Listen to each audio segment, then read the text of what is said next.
আমার ছেলেকে শোয়াই আমি চিপার মধ্যে নিয়ে গেছি যেন না নিতে পারে। আমার গায়ের ওড়না দিয়ে আমার ছেলেকে ডেকে ফেলছে। আমার ছেলে 18 জুলাই 2024 12টা থেকে 1টার মধ্যে গুলিবিদ্ধ হয়। ও ঢাকা বিভাগে প্রথম শহীদ এবং সারা বাংলাদেশে দ্বিতীয় শহীদ আমার ছেলে। আমার ছেলে সকালবেলা বাসা থেকে বের হয় প্রায় 11:15টার দিকে। আধা ঘন্টা পরে আমার কাছে ফোন আসে যে আপনার ছেলে গুলিবিদ্ধ হয়েছে, আপনি হাসপাতালে আসেন, রক্ত লাগবে। আমি ওখানে দৌড়ে যাই, দেখি ইমার্জেন্সিতে আমার ছেলে শুয়ে আছে। আমি ভাবি আমার ছেলে, সবাই বলতেছে আপনার ছেলে নাই। তখন আমি ভাবলাম যে আমি হাত দিলে মনে হয় আমার ছেলে জ্ঞান ফিরে আসবে। আমি জানালা দিয়ে আমার ছেলেকে হাত দিয়ে ছুঁয়েছি, কিন্তু আমার ছেলে জ্ঞান ফিরে আসে নাই। আমি ভিতরে যাই, ঢুকে আমার ছেলেকে ধরে কান্না করে আমি অজ্ঞান হয়ে যাই। আমার জ্ঞান ফিরে পুলিশকে পিটাচ্ছে, তখন আমার জ্ঞান ফিরে। পুলিশ ঢুকছিল আমার ছেলের লাশটা গুম করে ফেলার জন্য, 2টা পুলিশ ঢুকছিল। তখন ওইখানকার ছাত্ররা পুলিশকে পিটায়, তখন আমার জ্ঞান ফিরে। তখন আমার ছেলেকে দিবে না, হাসপাতাল থেকে আমার ছেলেকে দিবে না।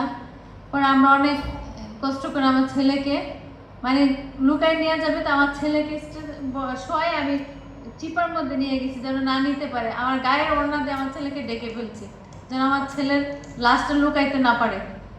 কোনো রকম একটা ভাঙ্গা অ্যাম্বুলেন্স দিয়ে আমার ছেলেকে বাসায় নিয়ে আসছি। বসুন্ধরা টিস্যু, অশুদ্ধতার বিরুদ্ধে এক বিন্দুও ছাড় নয়। আমার ছেলেকে বাসায় নিয়ে আসছি, গোসল করানো হইলো, তারপরে বাড়িতে নিয়ে গেলাম ব্রাহ্মণবাড়িয়া। যায় দেখি প্রায়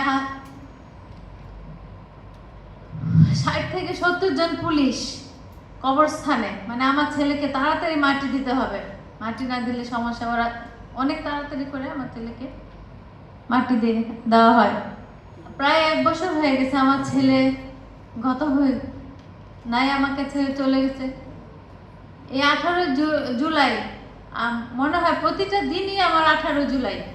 তার দিন খুব অনেক ছিল, 5 ওয়াক্ত নামাজ পড়তো, তাহাজ্জুদে নামাজ পড়তো।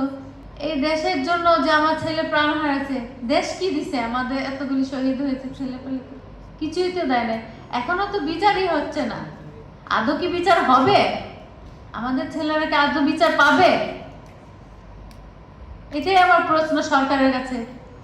আমি চাই এই দেশে ইলেকশন হওয়ার আগে যেন আমাদের ছেলেদের বিচার হয়, আমাদের শহীদদের বিচার হয়।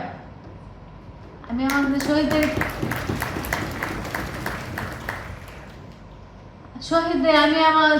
আমাদের ছেলেদের যারা শহীদ হয়েছে, এদের একটা দেশে একটা স্বীকৃতি চাই, সনদ চাই। এই সরকার থাকতেই যেন আমাদের শহীদদের একটা সনদ দিয়ে যায়, এটা সরকারের কাছে আমার দাবি এবং আমাদের শহীদ পরিবারদের দাবি। মা হিসেবে আমি শুধু আমার ছেলের মৃত্যু হোক এটা চাই না, যারা অন্যায় করেছে তাদের জন্য একদিন আল্লাহর কাছে এবং মানুষের কাছে বিচারের যে এই ঘটনা ঘটাইছে বা কার ইন্ধনে এই এতগুলি প্রাণ হারাইলো, আমি এটার বিচার চাই জনগণের কাছে, বিশ্ববাসীর কাছে এর বিচার চাই আমি। তার সাথে আল্লাহর কাছে জনগণ কি বিচার করবে? আল্লাহর কাছে বিচার চাই, আল্লাহ যেন সঠিক বিচারটা করায়।